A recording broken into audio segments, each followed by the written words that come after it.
Geralt of Rivia is a gorgeous, rugged and handsome, just absolute badass of a man.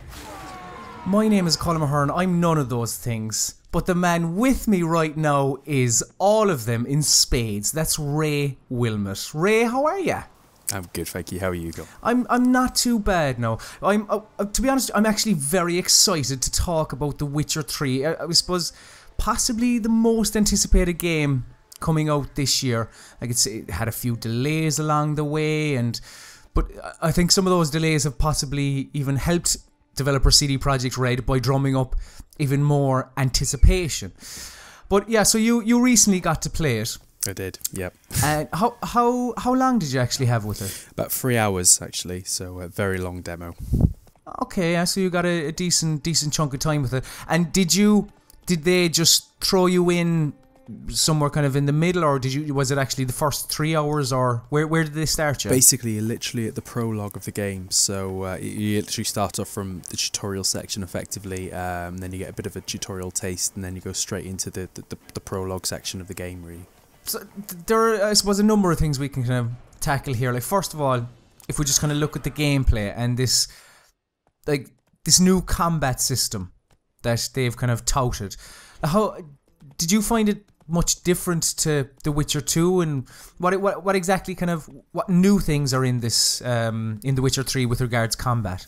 Well, I mean, the first thing to say, I guess, is that I played it on Xbox One. We had the option to play it on PC or PS4, so I got to try on Xbox One, and I had previously tried and played The Witcher 2 on Xbox 360.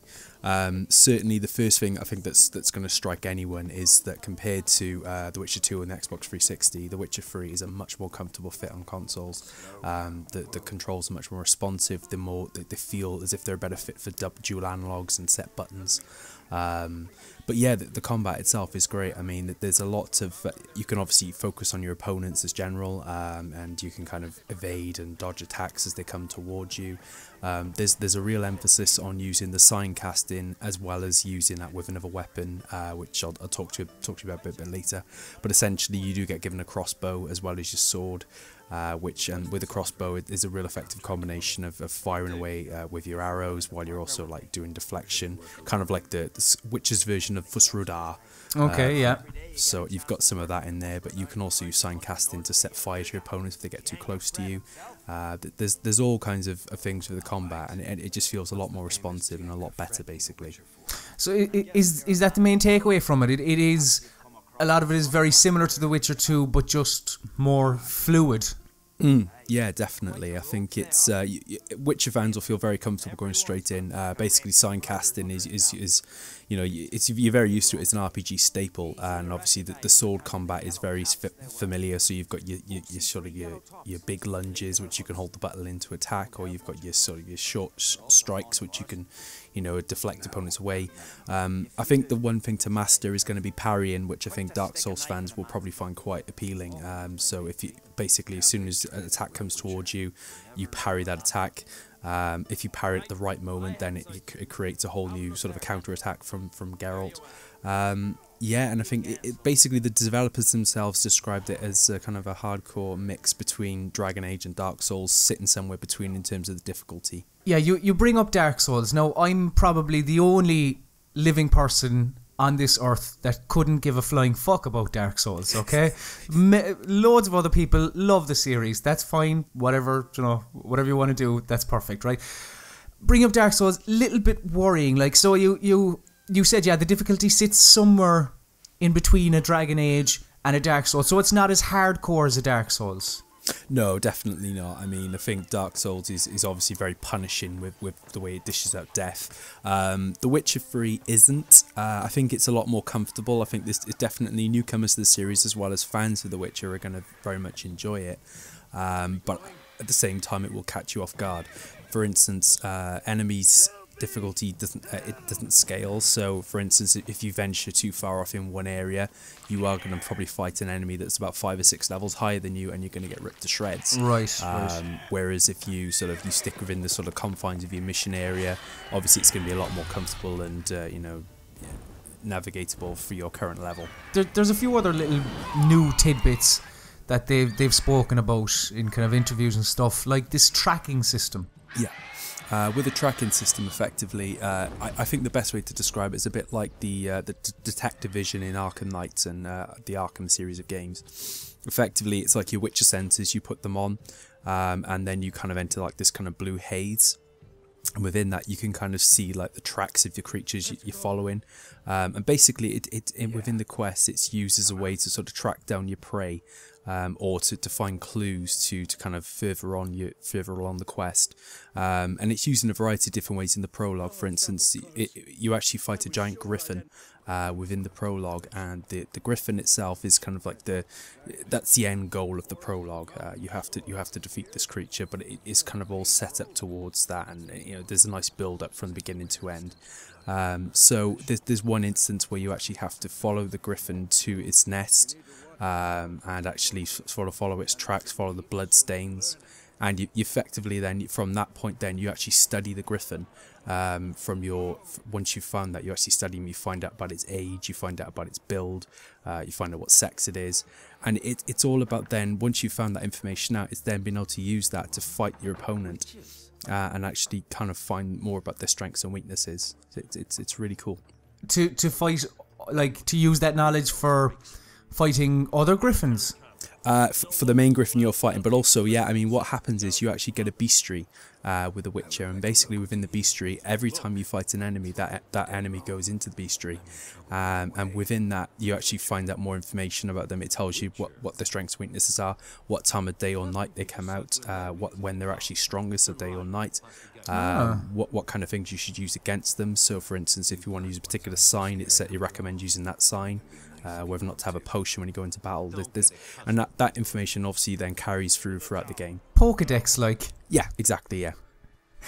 Yeah, that'd be a good crossover, wouldn't it? The Witcher and just imagine. And Pokemon. No, as well as all these kind of little gameplay tweaks and stuff, some people are getting a little bit worried about them possibly disregarding some of the RPG-ness of the Witcher with regards, say, story and choices and stuff like that. Now, I know you didn't get to play an awful lot of it. You say, well, you played a decent chunk, but not enough to see choices, I would imagine, directly affect the world. But did you get much from them in terms of how choice will affect Wild Hunt? Definitely, yeah. I mean, within the prologue, there are a few missions that you play, and there are multiple outcomes for those missions. I suppose the best example would be to use there was a blacksmith, and his house is completely destroyed, and the blacksmith tasks you with finding the person who did that, and he wants them brought to him.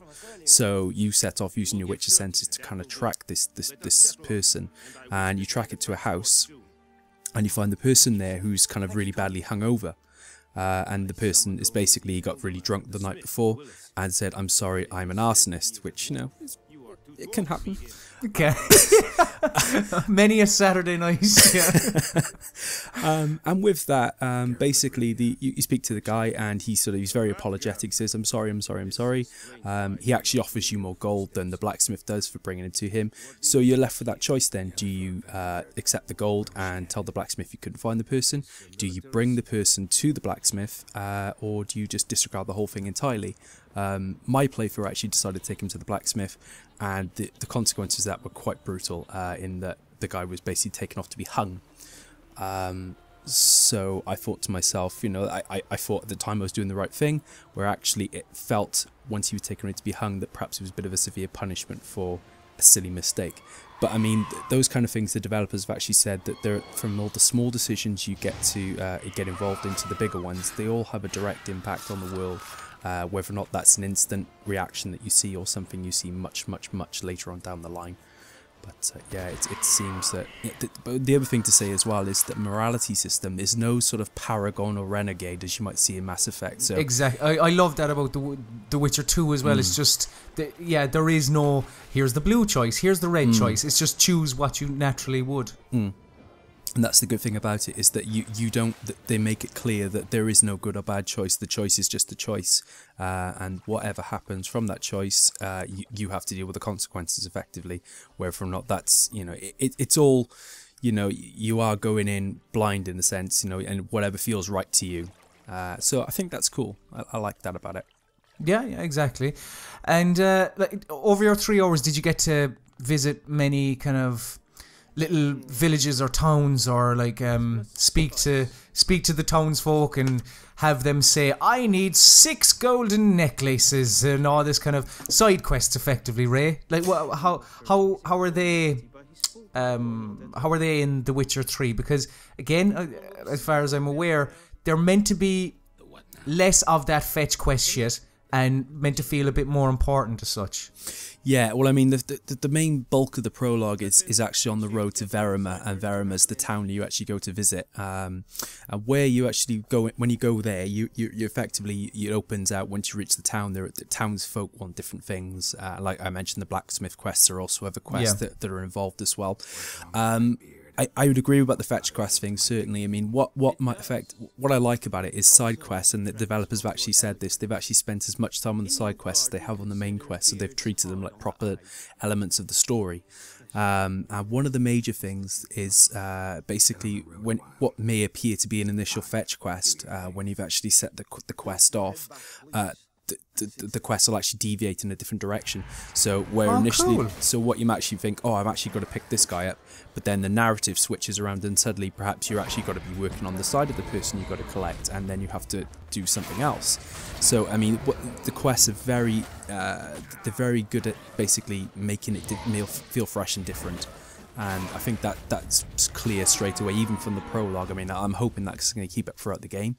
But they definitely feel very fresh and different, and especially with the Witcher scent as well. Yeah, see, I suppose that is the other side of it, that like you played 3 hours of what is potentially a 50 to 100 hour game, I'd hazard a guess. Yeah, they're roughly saying about that, easy. So like hopefully the side quests will continue that format throughout, because that does sound very good. The fact that, as you said, you start one and it might deviate and go down a different path. It's kind of interesting. But you said, so you were playing on the Xbox One? Yeah. Right, I have to ask you, Ray, how was it on consoles? It's very smooth. It feels very... It feels good. I mean, I looked around. Basically, I was in a room and there were PCs behind me, so I was actually trying to sneak glances around every now and again to see how it was running on PC. And obviously, I think it's clear to everyone that it's going to look better on PC than anywhere else, and that's acceptable. That's what it was built on originally. Having said that, the console version of the game does look superb. It's especially, I think the thing that really struck me the most is during conversation, and you get close up at people's faces, and it's lifelike. I mean, this is kind of the graphics that we've been waiting from new generation systems. They look absolutely superb. Whether or not it's the furrowing of a forehead or a droplet of sweat, it's superb. But I think you might have noticed as well, the lip syncing might seem slightly off. I think that's something that's going to come when it comes to launch. I think that's something that's still being worked on. But yeah, I mean, the vistas, everything, the graphics are just superb, and it's very smooth. There doesn't seem to be load-in screens everywhere. I think it's very seamless when you move in between areas. There didn't seem to be much slowdown in my playthrough. I think that CD Projekt Red really have developed a Witcher game for the consoles. It feels very good on consoles. So the Witcher 2 did come to 360. I think it was like a year after it came to PCs, and it was, I suppose it was many people's introduction to the Witcher in many ways. Like, they have spoken about some sort of save integration on PC, but is there anything that someone who played The Witcher 2 and maybe their 360 can take that to Xbox One, or have they addressed that yet? The impression I've got from the developers is that if you have got a save game from The Witcher 2 and you want to bring that into The Witcher 3, as far as they've been willing to tell me, because I think they are still trying to keep something secret, when you start the game, you're asked whether or not you want to redocument the journeys of Geralt from previous Witcher games and how he got to this point. And I get the impression it's going to be a kind of a Mass Effect comic kind of thing. I get that vibe from them. Whether or not that is the case, I don't know. But if you don't want to do that, I think then that you previously, in some conversation choices, you get to bring up, you know, what you've done. And I think there's that kind of that knowing sensation between the NPC you're interacting with and you, that, oh yes, I remember this, and kind of like, and there's that little hint to it in the dialogue. So I don't think it's going to be a massive, it's going to have a massive impact on The Witcher 3. I think that the way it is, it seems that The Witcher 3 is probably not being treated as a reboot, but it feels like it's going to be a fresh start in some ways, even though it is the third in the series. But there are going to be a lot of knowing winks, a lot of knowing nods, and a lot of references that a lot of only fans are going to pick up on. So, like, I'm getting the feeling that you can jump into The Witcher 3, but if you have played 1 or 2, there will be instances where a character will say something and go, remember that? A collection of you? Yeah. And the other people can just move on. Yeah, exactly. Now, and a thing I've been scratching my head about, Ray, is the size of The Witcher 3. It's meant to be an astronomical fucking area where I have this tussle in my head every day of my life, Ray, about just game sizes and how always it just seems to be, do you see that other game? Well, fuck them, our game is massive. And I get that slight impression of The Witcher 3, but are they able to fill it with things?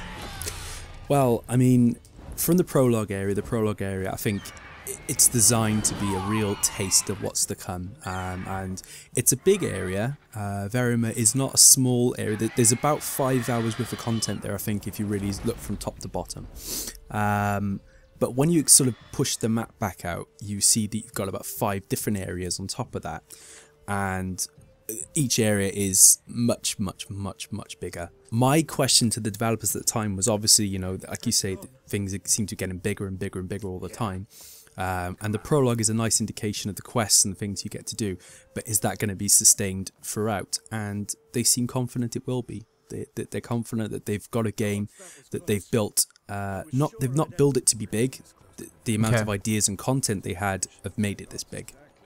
Right, I get you. Yeah. Which I think, to me, it's a nice way to put it, and it does makes me feel optimistic that, you know, whether or not I'm on hour 1 of The Witcher 3 or I'm on hour 55, I'm still going to have a lot of interesting stuff to do. All in all, thoughts seem to be very positive. Was there anything that irked you in your time with The Witcher? No, I think that, there are a few issues with the build, which, you know, I think that it's still a few months away from launch and they are still actively working on it. There are a few responsiveness, for instance, when I was trying to gallop on the horse, it didn't feel quite as responsive as I wanted it to, but again, I think that's just a case of tidying things up and, you know, as progressing as a build. Effectively, they are treating it like a beta still. But all in all, I think it's very, very positive. I think The Witcher 3 has a very good chance of getting every Game of the Year award this year. It's that type of game, you know. It feels like when you go into it, you feel like as soon as you start it, yeah, this is going to be good. This is going to consume me for 80, 100, 150 hours, whatever it takes to get to the end. This is going to be where I'm going to be sat for the next couple of weeks. It's got all the hallmarks of making a great game, and has got a very good chance of being the one everyone remembers come December. Excellent. I couldn't be happier to hear that, Ray. So thank you very much, Ray, for chatting to me about The Witcher. And I suppose we can all look forward to May.